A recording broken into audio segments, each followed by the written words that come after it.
Welcome back to the Next Gen Prophets podcast, and I am your pastor, your host, Jessica Toach. Now today, I want to start by asking you a question. Do you know that your pain is powerful?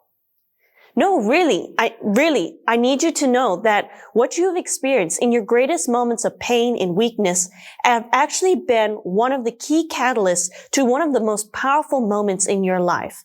And as we go through this podcast, I want you to think back on some of those painful memories that you've been hiding away from, because I'm going to stir them up in you, not so that you can experience the hurt and pain and live there, but so that you can go back over those moments of pain and glean the power and all of the treasures that are in those moments. And I'm going to take you through. And by the end of this podcast, you're going to rise up in power. You're going to overcome that painful experience that you keep avoiding, and you're going to see God move in your life. Now, I want to tell you about one of the biggest painful moments in my life. This was back when I was mourning and in bereavement for my niece, Victoria, who had died. And in that moment, we had a lot of family. I mean, as an entire ministry center, there was 17 of us in one house, in one ministry center, one very big ministry center, all experiencing and going through this bereavement together. And I remember that trying to find a quiet place to kind of just sit and process and kind of mourn the loss of my niece, it was hard. I mean, in this big ministry center. But as I went through and experienced this, I began to reach out to the Lord in my pain, in what I was experiencing, in the sense of loss, in the sense of defeat, that I didn't pray hard enough, that I wasn't good enough, that my prayers, were too weak. As I was facing all of this mental warfare mixed in with the pain of the loss, it was a lot. And in that moment, the only escape I could find for my pain was running into worship. Now, at the time, I didn't play any musical instruments, actually. So you're like, how can you run to worship when, you don't know any instruments? But it was like this. In that moment, I started learning how to play the keyboard. And I would take a couple minutes, and playing that keyboard was the only moment I could get quiet alone.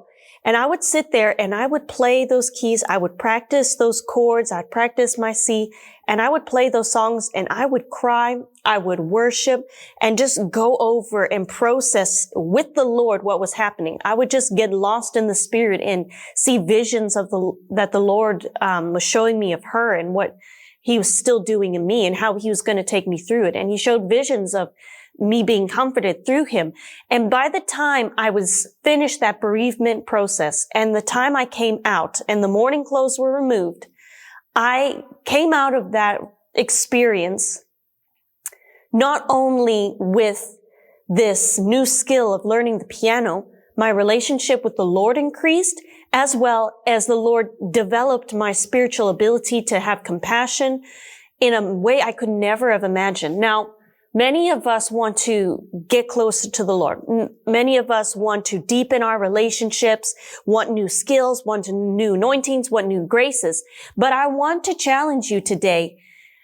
Are you willing to bring and experience your pain with Jesus? Because when we're in these moments of bereavement, when we're in these moments of loss, it's very quick and easy to just, nope, I'm fine. I'm okay. I got it together. I've got everything sorted. But I want us to break out of that mindset for a moment and realize, number one, it's okay to be hurt. Facing pain, facing those traumatic experiences that we went through, recognizing that what we went through was painful. We recognize that we're human, that we are flesh and blood. We have emotions, and that we need a savior. Even Jesus still mourns and hurts for us. So if it's okay for Jesus to mourn, if it's okay for him to cry, then why do we think it's not okay for us to experience the same? We think that to show pain is weakness, it's socially unacceptable, or all of that nonsense. But I want to break you out, because pain unlocks a side of ourselves that we normally keep hidden away. You know, if you want to see somebody truly who they are in their nature and in their character come out, put them in a high stress environment or in a painful environment, and you're really going to see who a person is without all of their flaws, without all of their masks and pretending to be right and trying to have everything together. When you're in that moment of pain, who you are, unfiltered, raw, without all of your training, is gone. And in that moment, we have the ability to rewrite the core of our DNA and to be reshaped back into the image of Christ. Your pain has the power to give you compassion. When you face a pain, a certain experience, you begin to have compassion for others that went through that same experience. After I went through, and many painful experiences I faced, and I can even say this for some of you prophets because you'll be able to relate to this one. Whenever you have been rejected and you've been hurt by your rejection, you then get the mentality and you realize and experience the pain of how much it hurt you. And so in turn, you make it an effort to heal those who have been rejected and to have compassion for those. When you see somebody from the church being bullied, or when you see somebody that is being ridiculed and made fun of and being rejected, automatically inside of you, you have a compassion for that person and a heart because you went through it. You know what it is like to be on the outside looking in. But in that moment, you reach out and you pull them in because you have compassion because you've been there. And you've been there because you faced that hurt. Another strength of facing the pain is that it strengthens your relationships. I know it sounds funny, but when you have gone through a very hurtful experience, and instead of pushing everybody away from you, when you draw them in closer, actually your relationship with your husband, with your siblings, with all those God has brought to you strengthens. I will tell you this, after going through that bereavement process with my family, we were knit so closely as a core that nothing could break us. Legit, not death, not life. Nothing could separate us. We were a tight unit. And this is the mistake. Everybody sees that pain is something to be avoided, to shut it down. But when you go through pain and you connect on your pain, when you guys heal, both you and whoever is experiencing the pain with you, when you heal, you have a tight bond. You have this blend, this melding process that you're not just connected in pain, but you're connected in healing, you're connected in victory and in success. You see, somebody who just connects, if you just make relationships because you share the same pain, but you never move on to healing, it's unhealthy. But if you connect in that pain and both heal together, you have a lasting bond that will strengthen not only those around you, but each other as you go through the process. Also, pain can teach you new skills. Just like with me, when I was experiencing that bereavement, when I was in that place of anguish, I poured myself into practicing and learning the piano. But maybe you might learn other skills from the hurtful process too. Maybe you will learn how to drive. You know, if you've been in a driving accident, like I just even have a memory of some of my family members who were in a pretty bad accident. But you know, in the end of that, even though they experienced this car accident, their car rolled a couple of times, they still got back up and even then have become the best drivers I have ever seen. And in that moment, it's easy to get trapped in by the fear, by the trauma and what happened and the pain of what happened that you never move past it. But that pain can inspire you to be better, to go further. Now, I have 4 steps here to help you convert your pain into power. And step number 1 is face the pain.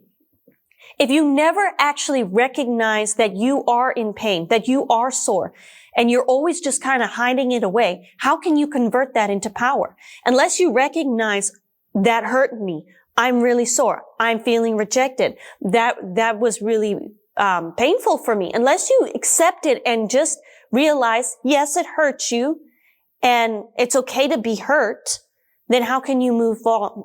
You see, a lot of times when I'm working with others in bereavement, when I'm working with those who have face trauma or pain, the hardest part is just getting them to face the fact they've been hurt. You are hurt. You're going through this, and it's okay.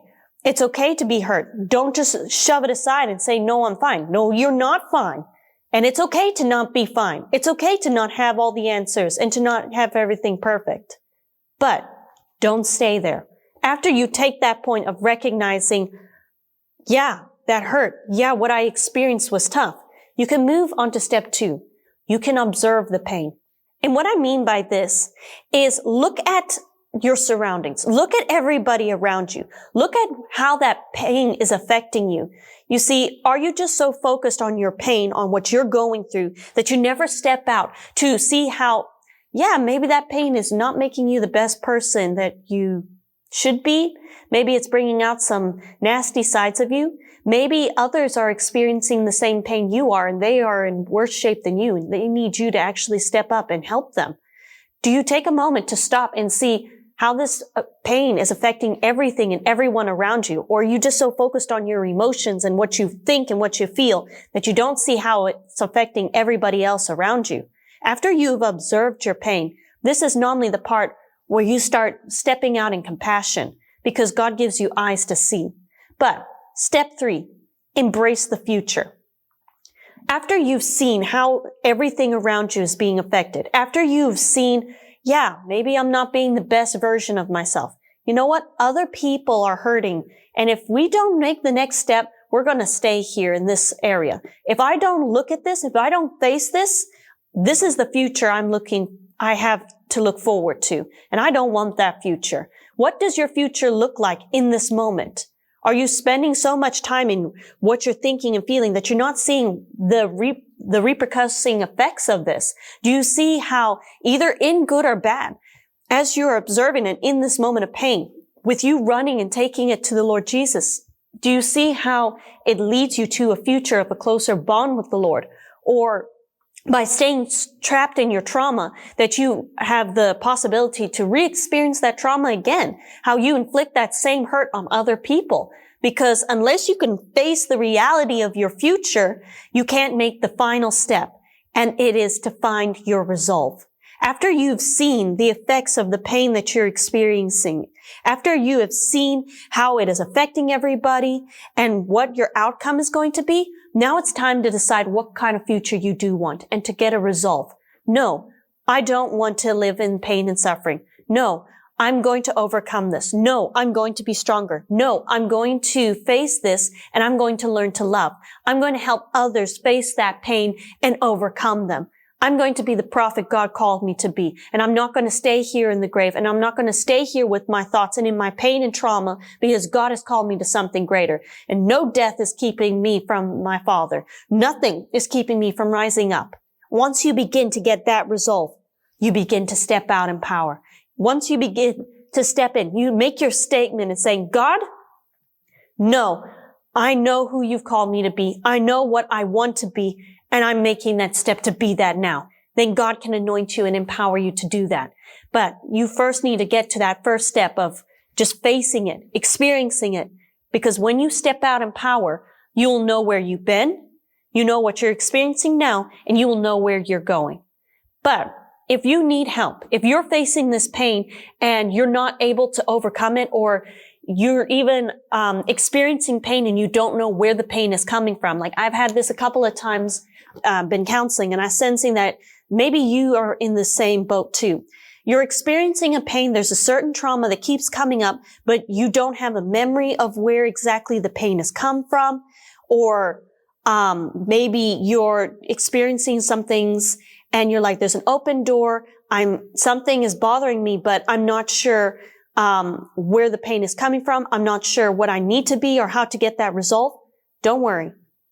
myprophetictribe.com. Go there. On the bottom right, there's a live chat icon. I want you to go ahead and click that chat icon and write, I'm in pain. Write that, and our team will know what's going on, that you're needing some prayer, that you're needing some help, and have a prophet help get revelation on your behalf. You don't have to face the pain alone. You need to realize that you're going to rise up in power. You will overcome this pain and accept it. Realize I'm in pain. It's okay. But then don't stay there. Rise up in power that God always intended for you to have. And don't let anything hold you back from the destiny God has for you. So, see you next week, Next Gen Prophet. Keep walking out that power God has for you.